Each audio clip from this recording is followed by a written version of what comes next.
Olá, muito boa tarde e sejam bem-vindos a mais um Smilercast.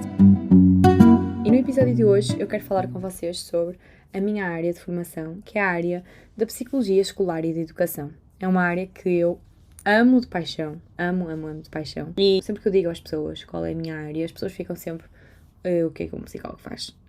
Principalmente porque as pessoas estão mais habituadas a ouvirem um psicólogo como Freud, no seu divã, a ouvir a pessoa e nem sequer responde a nada. Mas hoje em dia o trabalho do psicólogo é muito mais complementar do que apenas ficar sentada num divã. Muito pelo contrário. Principalmente nas escolas, eu acho que não existe profissão mais proativa, mais criativa do que a de um psicólogo escolar e de educação. Então, eu hoje queria falar com vocês sobre o modelo de intervenção multinível, que é um dos modelos mais utilizados em psicologia escolar e de educação. As características essenciais deste modelo é que tem uma abordagem proativa e preventiva em educação, é contínuo e crescente em níveis de suporte, ou seja, de cada vez vai ficando com mais níveis de suporte, com níveis de suporte mais diferenciados, com uma frequência maior, em função das necessidades e da resposta à intervenção. Já vou explicar isto melhor. As práticas são todas teoricamente e empiricamente fundamentadas. Também falarei um bocadinho mais sobre isto mais para a frente. A fidelidade das intervenções é muito importante.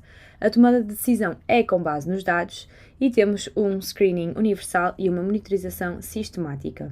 E o trabalho, como sempre na psicologia escolar e de educação, é feito de forma colaborativa.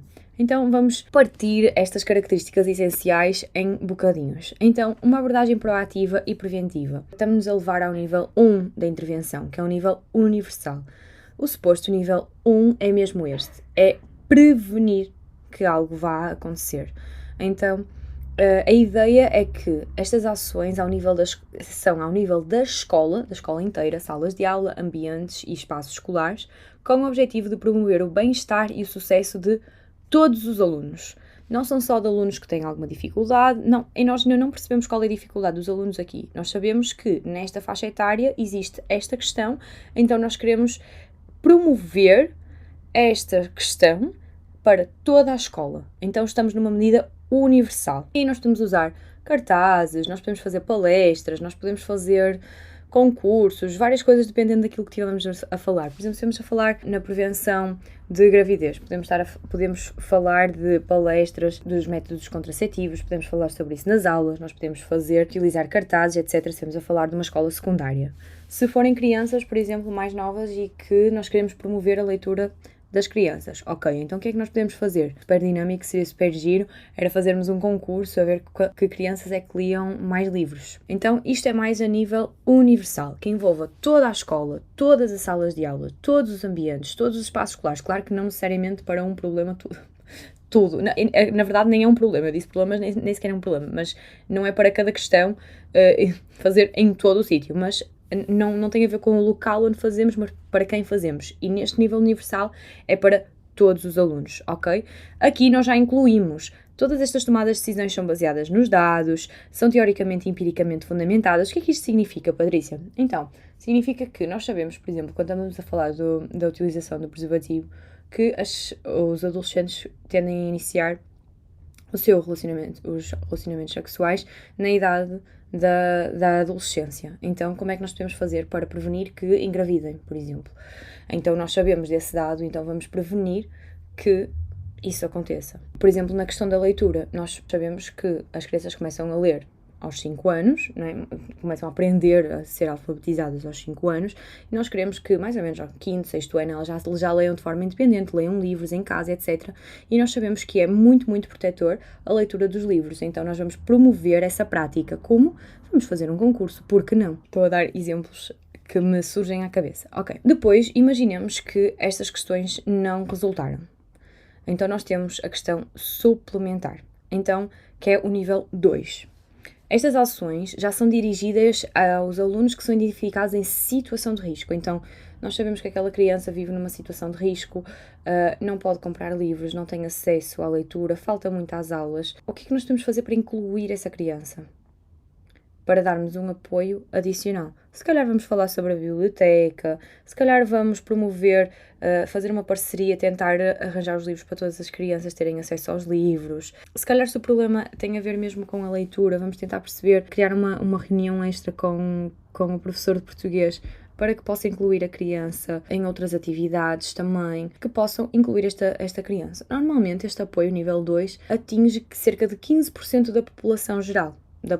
Neste caso, que eram todos os alunos da escola. Portanto, ainda são algumas crianças. Mas nós aqui temos, por exemplo, podem ser coisas de grupo, por exemplo. Nós estamos a perceber que este grupo de crianças em específico não está a aderir. Por que não fazer umas reuniões juntas com aquelas crianças para que nós possamos ler juntos, por exemplo? Ou dar o acesso a estas crianças de forma diferente à biblioteca, por exemplo. Ou um acompanhamento destas crianças, um tour pela biblioteca, da escola, por exemplo. Algo deste género. Nas questões do preservativo também, vamos pegar nestas crianças, vamos fazer um grupo com elas, vamos fazer uma terapia de grupo, perceber o que é que se está a passar, perceber quais são as suas dificuldades, porque é que elas estão a passar por estas dificuldades, quais são as histórias delas. Ok. Depois, isto não resultou. Então nós depois temos o nível 3, que é um nível intensivo. Ok? Então, no nível 2, as intervenções são em pequenos grupos e normalmente estas intervenções são de curta duração. Então estamos a falar de mais uma outra palestra, estamos a falar de mais uma outra reunião, mas de curta duração. No nível 3, já estamos a falar de 5% da população, ok? E são para alunos que não responderam positivamente nem às intervenções do nível 1, nem às intervenções do nível 2. E aqui estas intervenções são bem mais frequentes, são desenhadas ao nível da necessidade de cada aluno, portanto é individual. São implementadas ou individualmente ou em grupos muito pequenos, mas se forem grupos muito pequenos também temos que ter sempre essa visão individualizada de cada criança, para que cada criança possa beneficiar desta intervenção. E geralmente são postas mais prolongadas. Tendem a ser feitas por profissionais especializados. Se calhar estas crianças não conseguem ler mais livros porque têm uma dificuldade de aprendizagem. Então aí nós precisamos ter alguém que ajude estas crianças com uma dificuldade de aprendizagem. Se calhar têm uma dificuldade de visão. Se calhar têm uma dificuldade de atenção. Se calhar não conseguem ler por ter uma dificuldade de atenção. Então vamos procurar aqui outras respostas, outras alternativas que possam ajudar estas crianças. Então, normalmente são situações muito específicas que pedem profissionais também mais especializados. Pronto, voltando então para as características essenciais. Tudo isto necessita dessa fidelidade das intervenções que vem da resposta daquilo que a literatura nos diz. E porquê é que tem que ser um psicólogo a fazer isto? Toda esta tomada de decisão com base de dados, a fidelidade das intervenções, práticas teoricamente e empiricamente fundamentadas, esta questão, esta personalização da diferenciação do tipo, da intensidade, da frequência da intervenção, quando é que passamos de um nível para o outro, que crianças é que são necessárias ir, este trabalho colaborativo, é isto tudo que um psicólogo faz. É um psicólogo que vai integrar isto tudo. Ao contrário do que muitas pessoas pensam, nós não estudamos só Freud na universidade, apesar de ser uma das minhas partes das disciplinas favoritas, mas o mais importante na nossa vida académica, pelo menos aquilo que nós mais estudamos na nossa vida académica, é os artigos científicos. É escrever artigos científicos, é ler artigos científicos, é metodologia científica, é escrita científica, são normas de escrita científica, tudo o que tem a palavra científico, tá? Nós damos, nós estamos lá dentro, ok? Ao contrário do que muitas pessoas pensavam, até mesmo eu antes de estudar psicologia, a psicologia é uma área extremamente científica, extremamente com um braço dado na ciência, enormíssimo. Porquê? Isso tem a ver com a nossa história da psicologia, ok? Já nos primórdios da psicologia, que os psicólogos na altura perceberam que ou nós nos aliámos à ciência ou nunca ninguém nos vai levar a sério. O psicólogo levou isto um bocadinho mais a sério demais e não se desvinculou nunca mais da ciência, ok? Ao contrário do que as pessoas possam pensar, a ciência não é só física e química e matemática e ciências exatas e etc. E a psicologia tem mesmo um braço muito, muito forte na ciência. Porquê?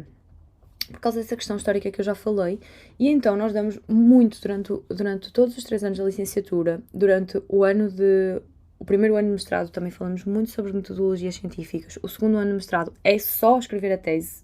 Também temos a parte do estágio, que é muito importante, mas também temos que escrever uma tese inteirinha, ok? De mestrado, com muito embasamento científico. Então, o psicólogo, depois de formado, tem todas as capacidades e mais algumas, ou deveria ter, em ler artigos científicos. Mas não é só isso. Não é apenas ler. Existe sim alguma dificuldade em ler os artigos científicos porque existe uma linguagem, todos os códigos, não é? Os números, o que é que os números significam, o que é o p-valor, o que é isto, o que é aquilo, o que é que significa este intervalo de valores. Então o psicólogo começou lá nos primórdios, ainda com o nosso pai da psicologia, Wundt, que começou exatamente com essa psicometria de medir as respostas, os pensamentos, e assim, hoje não é bem assim que se faz psicologia, não é bem assim que se faz investigação em psicologia, mas vem daí, é a nossa raiz, é a nossa história. Mas o psicólogo não serve só para saber ler, serve também para, quando lê, saber personalizar isso ao espaço onde está. Então, não é só que este programa de intervenção foi muito bom e resultou muito bem nos Estados Unidos e vamos fazer na minha escola. Não. Foi muito bom nos Estados Unidos, mas na minha escola não se aplica. Não se aplica porquê? Porque é uma cultura diferente, porque nós não temos os mesmos problemas que eles têm lá, porque assim, porque assado, por exemplo, seria irrisório nós termos um programa para prevenir de ataques de violência de armas de fogo. Porquê que nós faríamos isso aqui em Portugal se as armas em Portugal não são legais? Se não faria sentido nenhum. Como prevenir o acesso de armas de fogo das crianças ou delas levarem para a escola? Porquê? Não faz sentido. Aqui em Portugal nós não temos isso. Mas, se calhar, um ponto feito nesse projeto que tem a ver com comportamento, mediação de comportamento, gestão de emoções e etc., que pode ter sido muito eficaz nesse projeto e que nós podemos adaptar e utilizar apenas uma parte desse projeto na nossa sala de aula, na nossa escola, para promover o bom comportamento na sala de aula, por exemplo. Então, é isto que o psicólogo faz, ele adapta esta questão. Mas não é só isso, porque depois nós temos o trabalho colaborativo, em que o psicólogo vai ter que literalmente personalizar aquilo que pretende fazer, porque existe sempre o sonho, aquilo que nós queremos fazer, aquilo que dá para fazer, a escola ideal, daquilo que nós queremos e podemos fazer, as nossas potencialidades. Mas depois existe a realidade, a vida real. E guess what? Not fun, ok? Não é assim tão divertido quanto isso. Não estou a brincar. Mas é aí que vem o desafio do nosso trabalho, em que nós temos que perceber que, ok, aquilo que eu quero fazer, eu preciso de mais 10 pessoas na escola, mais 50 salas e mais 30 professores, só para conseguir fazer aquilo. E é tipo, ok, não vais ter nada disso, trabalha com o que tens. E então é aí que nós vamos buscar ver que salas é que nós podemos utilizar, que espaços é que nós podemos utilizar, que professores é que nós podemos utilizar, que assistentes operacionais nós podemos utilizar, quem é que nós podemos potencializar a ser melhor, a ser um agente da mudança, quem é que nós podemos ajudar, que pais é que nós podemos envolver. Então é aí que se transforma o nosso trabalho e que torna a psicologia uma área tão bonita de se trabalhar. Então, é toda esta potencialidade que nós temos. Depois nós temos que trabalhar com os diretores de turma, com os diretores das escolas, com todos os órgãos que fazem parte de uma escola, para promover este bom desenvolvimento das crianças. Temos que integrar e participar de forma ativa nas várias equipas educativas. Então, buscar o que é que estão a fazer, também quero participar, vamos fazer. Buscar recursos, vamos reutilizar os recursos, redefinir papéis. Esta pessoa é só professora, mas e se pudesse também fazer isto neste horário que tem disponível? Vamos assumir funções de liderança, de coordenação, de orientação, de dinamização e supervisão das equipas. Vamos ajudar, às vezes até mesmo na questão de esta criança deve ou não passar de ano, esta criança deve ou não estar nesta turma, deve ou não mudar de turma. Todas estas questões são questões que passam por um psicólogo. E são questões que passam por um psicólogo numa abordagem multinível. Porque às vezes é uma questão muito básica, universal, nós vamos promover o desenvolvimento, vamos fazer uma palestra para todos os alunos da escola, vamos falar com todos os professores, eles falam mesmo na aula, está tudo certo. É mais simples. Ok, e agora? Agora vamos ter que avaliar isto. houve mudança, não houve mudança. Não houve mudança porquê? Não foi eficaz. O que é que a literatura diz sobre isto? Que outra coisa eu posso fazer para que seja eficaz ainda em nível universal? Ok, agora foi eficaz a nível universal, mas estas crianças não chegaram lá ainda.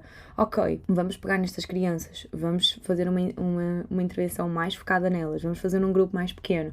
Ok, ainda assim, houveram crianças que ainda não conseguiram. Olha, vamos falar com os pais, vamos falar com os professores, vamos ver o que é que se passa, quais são as falhas, como é que podemos fazer. Dar aqui uma avaliação compreensiva e especializada aos alunos. Monitorizar este progresso todo, de todos os níveis, não é? Fazer o processo de tratamento e de análise de dados.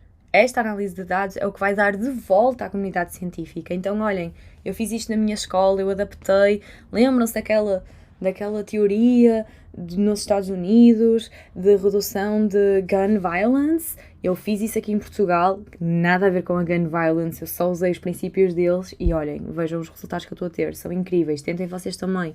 Depois vai alguém em Espanha e tenta também. E é assim mesmo que nós fazemos. Ainda fazemos consultoria com os professores, pais e outros intervenientes no processo educativo das crianças. Super, super importante. Ainda fazemos a mediação entre a escola, a comunidade educativa e os pais, que é super, super importante. É em todas estas coisas que um psicólogo de educação está inserido e daí a sua importância para a psicologia escolar e da educação, para um psicólogo dentro de uma escola. Como podem ver, nós somos necessários em imensas áreas da escola. Sempre a colaborar na implementação de programas e estratégias de intervenção. Estamos sempre com uma comunicação regular, sempre a prestar serviços diretos e indiretos aos alunos, às famílias, aos profissionais de educação, à organização e administração da escola. Estamos sempre a apoiar e a avaliar a fidelidade das práticas em termos de eficiência, eficácia e efetividade, mais uma vez para devolver à comunidade científica. Portanto, é isso. E vocês podem estar a questionar. E então, Patrícia, o que é preciso para ser um psicólogo escolar e de educação?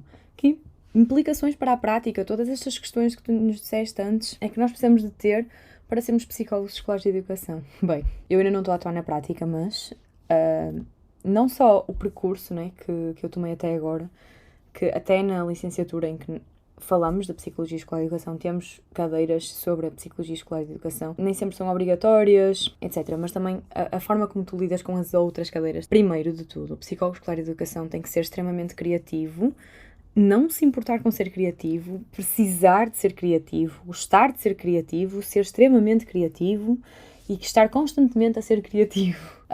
Depois, ser bom ouvinte, estar disposto a ouvir. Nas escolas, muita coisa acontece. Muita coisa acontece. Eu estou a contar isto, nem sequer é de me acontecer a mim. Eu estou a contar isto das histórias que eu ouço dos meus professores e da minha vida pessoal na escola. Então, na escola muita coisa acontece. Então, saber ouvir as famílias, saber ouvir os professores. Todos eles têm um background, têm um passado, um presente, uma noite passada de coisas que aconteceram, de situações que aconteceram e que nós temos que compreender antes de julgar. Então, ser mais rápido a ouvir do que a julgar. Ser pacientes, muito pacientes naquilo que estamos a fazer e com as pessoas que nós estamos a trabalhar. E estudar constantemente. Buscar cada vez mais aquilo que a ciência está a dizer. Buscar mais conhecimento para podermos devolver também. E devolver esse conhecimento à ciência para que outros cientistas possam buscar por isso. Espero que tenham gostado deste episódio. Espero que eu tenha esclarecido as vossas dúvidas. Se tiverem mais alguma dúvida, não hesitem em mandar mensagem ou perguntar-me lá no Instagram patriciasilva.smiler, que eu terei todo o gosto em responder. Um beijinho